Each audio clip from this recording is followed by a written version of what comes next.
Hello, residents of MeepleTown. Today we're going to be looking at the Santorini app by Roxley Games. And I just want to give you an idea of how the game plays. Even if you've played this game before, I want to show you really what the app looks like and all that good stuff. I'm going to play a local game, but really the app is kind of cool because if you play that Odyssey kind of campaign mode, I think it's a lot of fun. But anyway, I'll just show you the gameplay of this. But if you like the gameplay, I really suggest getting it and checking out that Odyssey feature of it. And so what I'm going to do is just pick a character. So I'm going to play against the AI, and I'll just stick with Atlas. So it says my worker may build a dome at any level. And so I will go to the next player. I'm going to change this to Novice AI, which I think is plenty difficult, and I'll let them just stick with Urania. It says when your worker moves or builds, treat opposite edges and corners as if they're adjacent, so that every space has 8 neighbors. So they're actually going to be able to move like Pac-Man style outside of the board and end up on the other place. But there's lots, as you can see, lots of different characters that you can play as, and unlock different characters and all that good stuff. So we're just going to go ahead and jump into this game. And if you've never played this game before, that's okay because the gameplay is super simple. First, you're going to start off and you're going to have 2 workers, and you're just going to place those right off the bat.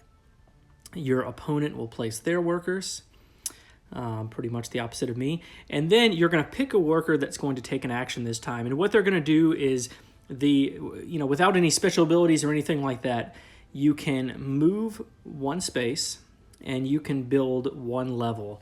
And what you're trying to do is you're trying to either trap your opponents within the buildings that you're building up in Santorini, or you are trying to get the 3rd level built of a building and for you to step up on that platform, and when you do that, you'll win the game. And I'll go ahead and mention that I might not be playing the most optimal way, but that's okay. I really just, again, want to give you the gameplay and how it plays out. And so remember, my special ability is that I can build a dome on any level. Typically, you can only build a dome on the 3rd level, and you do that to prevent somebody from being able to step up on that platform to win. But I could, if I wanted to, I could build a dome right there on that 1st level, but I'm not going to do that.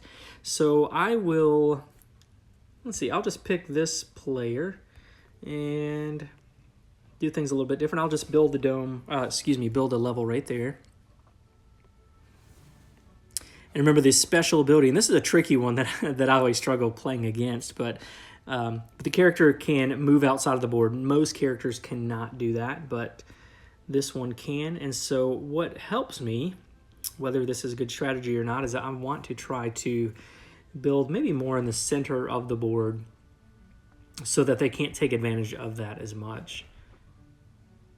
All right, and I'll just stick with the same character, move over, again, just move over a space and then build.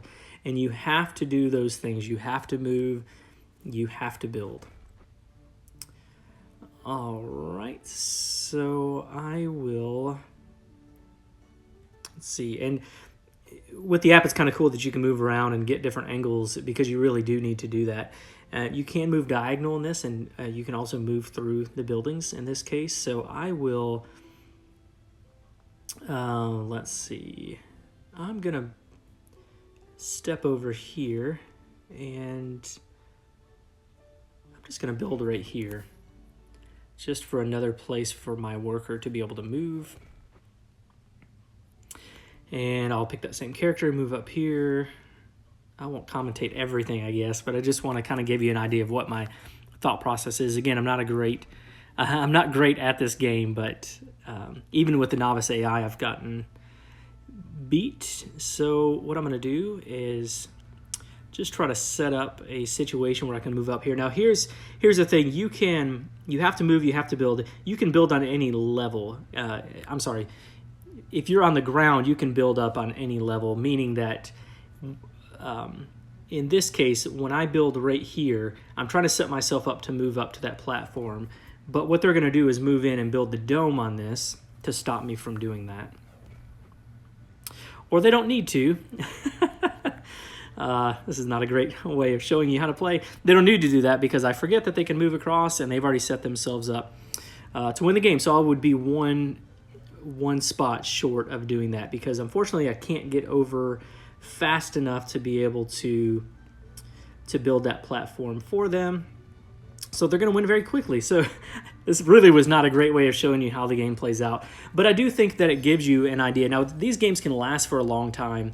Not a long time, maybe 20 minutes or something. But you can have a lot of buildings built up in this area. But it's a quick, short, fun, abstract game. I quite enjoy this. I really enjoy the physical copy of it as well. I think the app implementation is pretty fantastic. I really, really enjoy this one. So anyway, that's going to do it for this episode, but definitely check out this app if you are interested. But until next time, thanks for coming down to MeepleTown. Thanks for joining us, and be sure to follow us on Twitter at MeepleTown Games, and connect with us on the MeepleTown Guild number 3407 at BoardGameGeek.com, and also subscribe to our podcast and YouTube channel.